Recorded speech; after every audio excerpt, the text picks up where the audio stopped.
तो इस बार वट सावित्री पूजा व्रत 6 जून 2024 को मनाया जाएगा।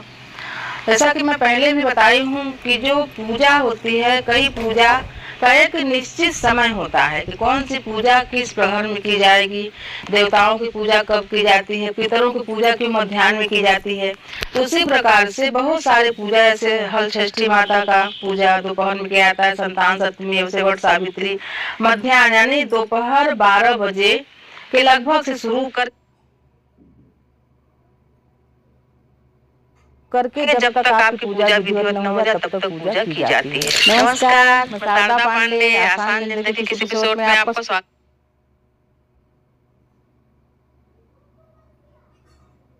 स्वागत करती हूँ।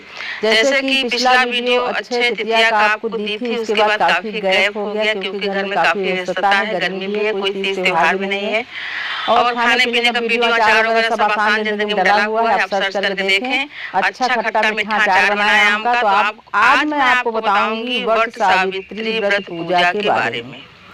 बहुत सारी शादियां हुई हैं अभी इस साल और अभी शुक्र अस्त है। शुक्र उदय हो जाएगा 30 जून को। उसके बाद जुलाई में भी 2-4 शुभ लग्न है जिसमें शादियां होंगी, लेकिन जिनकी शादियां हो चुकी हैं वो वट सावित्री का व्रत शुरू करने वाला है। तो मैं आपसे विशेष बताऊंगी कि इस बार वट सावित्री का व्रत नया जो नवविवाहिता हैं उनको शुरू नहीं करना चाहिए। क्यों नहीं करना चाहिए? क्योंकि शुक्र अस्त है। वैसे शुक्र अस्त में शुभ मांगलिक कार्य नहीं होते, लेकिन ये सब भी शुभ कार्य ही हैं। जो करवा चौथ का व्रत करते हैं वो पूरे जीवन सुहाग के लिए करते हैं। जो तीज का व्रत उठाते हैं वो पूरे जीवन सुहाग के लिए करते हैं। वट सावित्री का जो व्रत उठाते हैं ये भी पूरे जीवन सुहाग के लिए करते हैं। अगर अस्वस्थ हो जाए और समर्थ न रहे, मतलब शरीर में इतनी शक्ति न रहे कि व्रत न कर सके, तो व्यापन भी कर देते हैं। तो ये पूरे जीवन का व्रत है। तो इसलिए जो नए लोग हैं, जो नए हमारे व्यूअर हैं, लड़कियां जो नवविवाहिता हैं, हमसे बहुत सारे लोग जुड़ी हुई हैं। अभी 1-2 दिन इधर मैं प्रश्नों का उत्तर भी नहीं दे पाई हूँ। तो आप लोग को बताना चाहती हूँ कि आप लोग जो नए लोग हैं वो तैयारी न करें। आप अगले साल से वट सावित्री का व्रत करेंगे। जैसे कि पूरे भारत में वट सावित्री का व्रत एक ही महीने में 2 बार किया जाता है। एक तो अमावस्या, जो शनि अमावस्या के दिन होता है वो मनाते हैं। दूसरा महाराष्ट्र गुजरात में पूर्णिमा पर व्रत करते हैं। ये व्रत महाराष्ट्र से ही शुरू हुआ है और उसके बाद पूरे भारत में होता है। और वट सावित्री का व्रत एक महीने में 2 बार, यानी कि ज्येष्ठ महीने की जो कृष्ण पक्ष का अमावस्या होता है तब शुक्ल पक्ष की पूर्णिमा में। तो आपको मैं विशेष जानकारी दी हूँ। फिर आपको बताना चाहूंगी जो पहले से व्रत कर रहे हैं, ऐसा नहीं कि जो पहले से व्रत कर रहे हैं वो भी छोड़ दे कि शुक्र अस्त है मैं व्रत नहीं करूंगी, ऐसा नहीं है। जो लोग पहले से व्रत कर रहे हैं उनको कंटिन्यू व्रत को रखना है।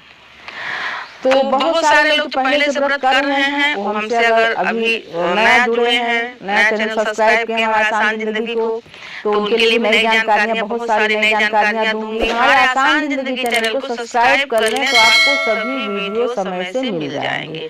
अब मैं आपको वट सावित्री के कई दिक्कतें हैं, कई मतलब प्रश्न आए हैं, उनके उत्तर दे रही हूँ कि बहुत सारे लोग मतलब हैं वो अपने पति के साथ घर से बाहर, जैसे मतलब कहीं जिनको आप 11:45 बजे से शुरू करके जब तक आपका पूजा हो न जाए तब तक आप पूजा को कर सकते हैं।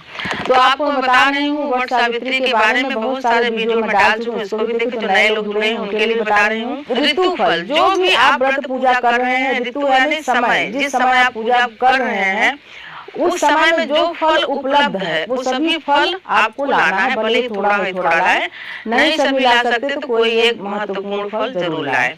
तो ऋतु फल में इस समय में क्या क्या मिलता है ये भी आपको मैं बता दे रही हूँ। ऋतु फल में क्या क्या अभी आप चढ़ा सकते हैं, क्या क्या चढ़ाना जरूरी है, और अंकुरित चना भी क्यों चढ़ाया जाता है ये भी बताऊंगी। तो जो मैं दिखाती हूँ एक सामान्य पूजा, विधिवत पूजा रहती है, इसमें भी बहुत सारी चीजें कम रहती हैं, लेकिन ऐसा नहीं है कि जो हम दिखा रहे हैं आप उतना ही चढ़ाएं।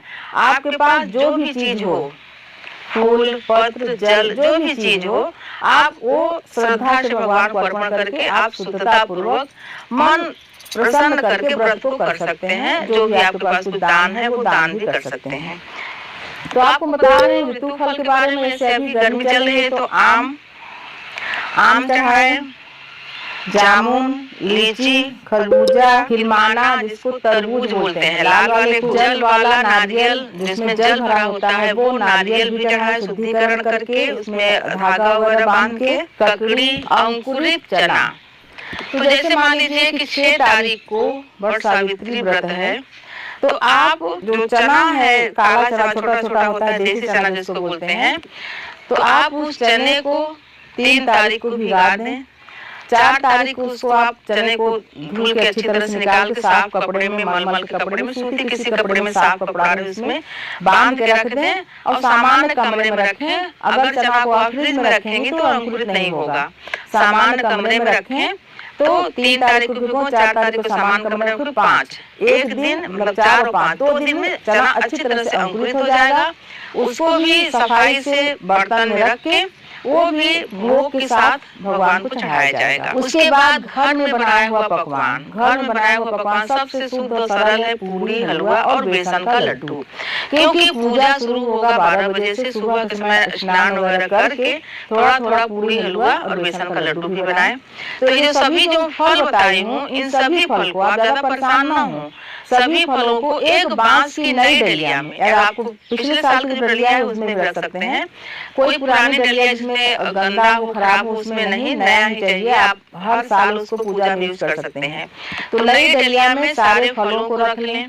एक छोटे पात्र में चना के दाल को, चना का जो अंकुरित है उसको रख लें। पूरी, हलवा जो लड्डू है इसको पलाश के दोनों में करके एक ही डलिया में रख के और उसको अच्छे पीले लाल कपड़ा से ढक के, अगर आप दूर दराज जा रहे हैं, क्योंकि जैसे गाँव में होता है तो एक साथ सब महिलाएं जाती हैं तो अच्छा भी लगता है, गीत गाते हुए जाती हैं। जहाँ बरगद का वृक्ष है वहाँ पूजा करेंगे, शाम तक 4 तक बज जाता है पूजा करते करते, आराम से आती हैं। बहुत दूर दराज में है तो गाड़ी में रख के जाते हैं, पूजा करके चले आते हैं। और जिनको घर में करना है तो कोई बात नहीं, घर में भी आप आराम से कर सकती हैं। जैसे मान लीजिए आप दूर दराज पूजा करने जा रही हैं तो वहाँ के लिए मिट्टी का कलश रखें। मिट्टी के कलश में आप कलश रखते हो, जल भरते हो तो वो पानी शीतल होता है, ठंडा होता है। मिट्टी के कलश में आप जल भर के रखें। गाय के घृत का दीप जलाएं जहाँ पूजा करें, घर में या बाहर। मिट्टी के कलश इसलिए बोल रही हूँ, जब आप बाहर पूजा करेंगी तो जो तांबे का, फूले का, पीतल का कलश होगा उसको तुरंत हटाना नहीं चाहिए। अब मिट्टी के कलश है तो आप वहीं पर छोड़ के चले आए। जो भी फेरी लगाएंगे आप, जो जिस चीज से फेरी लगाएंगे उन चीजों को भी वहीं छोड़ देंगे।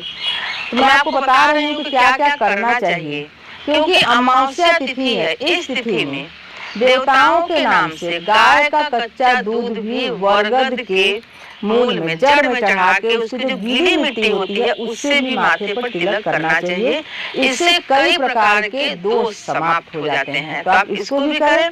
उसके अलावा वट वृक्ष के पास जा रहे हैं जहाँ जैसे कि मान लीजिए वहाँ पुस्तक पढ़ना है तो कोई एक पुस्तक कोई एक जन पढ़ते हैं, बाकी लोग सब सुनते हैं।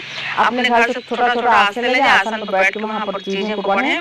और जो भोग की सामग्री होती है उस भोग की सामग्री को एक साथ ही एक जगह रख के सिर में पल्ला डाल के आंचल से मतलब पकड़ के और सभी देवताओं का नाम स्मरण करते हुए मंत्रों से उनके ओम श्री ब्रह्माय नमः, ओम श्री विष्णुवे नमः, ऐसे सभी देवताओं का नाम स्मरण करके एक ही जगह से सभी देवताओं को अर्पण कर सकते हैं। और अगर कर सके तो पलाश के दोनों में अलग अलग भी कर सकते हैं, जिसकी कोई आवश्यकता नहीं है, एक जगह रख के सभी को भोग लगा सकते हैं। फिर आपको पूजा की सामग्री है, उस पूजा की सामग्री में क्या क्या लगेगा उसको भी मैं आपको बता देती हूँ। 1-2 दिन पहले सभी चीजों की व्यवस्था कर लें। तो आप नोट करिए कि पूजा की सामग्री में क्या क्या लगता है। आप बहुत सारे लोग बोलते हैं, मैं बोलती हूँ कि मैं अपना वीडियो डाली आप उसमें देखो, तो बोल रहे हैं अलग से बताओ, मैं आपको अलग से बता रही हूँ। आप नोट करिए कि पूजा की सामग्री में क्या क्या लगेगा। अक्षत यानी जिसका क्षय न हुआ है, इनकी क्षति न हुआ हो, चावल, खड़ा चावल उसको रखें। हल्दी से चावल को रंगना पड़ेगा, वही रंगे। बहुत सारे प्रश्न करते हैं हम ढेर सारे चावल को रंग के रख लें फिर चढ़ाएं। जब आप चावल को रंग के रखते हैं तो चावल टूट जाता है। जब आपको चढ़ाना हो तभी आप चावल को रंगे और अक्षत के रूप में चावल को देवताओं को चढ़ाएं। श्री विष्णु को छोड़ के बाकी सभी देवताओं को चावल चढ़ा सकते हैं।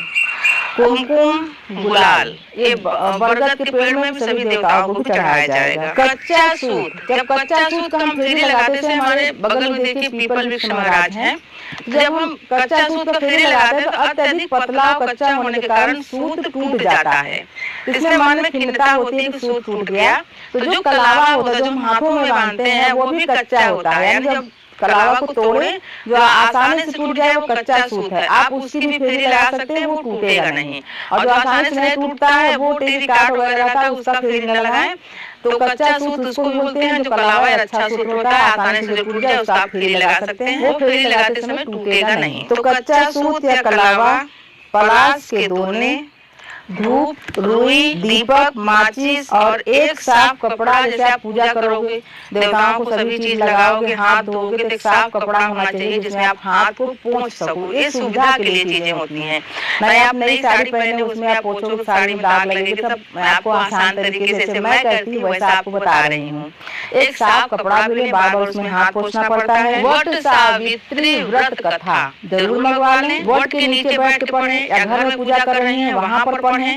व्रत कथा जरूर पढ़नी चाहिए। आसन जिसमें बैठ के पूजा करना है, पूजा के बाद आसन के नीचे की मिट्टी माथे में जरूर लगाना चाहिए। दक्षिणा, दक्षिणा यानी देवताओं को दक्षिणा चढ़ाएं। दक्षिणा चढ़ाने के बाद दूसरे दिन यानी आप घर में अगर पूजा कर रहे हैं तब जो भी चौकी, जो भी देवी देवता को स्थापित करेंगी, पंचपल्लों में देवी देवता के नाम उकेरेंगी, लिखेंगी, वो सब अगले दिन सुबह स्नान के बाद या तो जल विसर्जन करना है या देव वृक्ष, जैसे मान लीजिए पीपल वृक्ष हमारे यहाँ है तो जहाँ कच्ची मिट्टी है वहाँ पर उन सभी सामग्रियों को मिट्टी में दबा देना चाहिए जहाँ पर पाँव न पड़े लोगों का। वट सावित्री का जो व्रत है, जैसे मैं बता रही हूँ कि 12 बजे मध्याह्न से शुरू होकर 3-4 बजे तक चलता है, तो उसके पहले बहुत सारे लोगों का प्रश्न होता है कि सुबह हम क्या पानी पी सकते हैं, चाय पी सकते हैं? तो नहीं, ये व्रत निर्जला रखा जाता है। निर्जला कब तक रखा जाएगा? जब तक आप पूजा और फेरी न कर लें, तब तक आप बिना जल के रहेंगे। कोई चाय, कोई नाश्ता, कोई कुछ नहीं। नहाते समय साबुन मंजन का भी इस्तेमाल नहीं करते। एक दिन पहले ही मंजन से मतलब ब्रश से दांत साफ कर लेते हैं। फिर जिस दिन वट सावित्री है उस दिन जामुन नगर के दातून मंगा के उसको दांत साफ कर लेते हैं। उसके बाद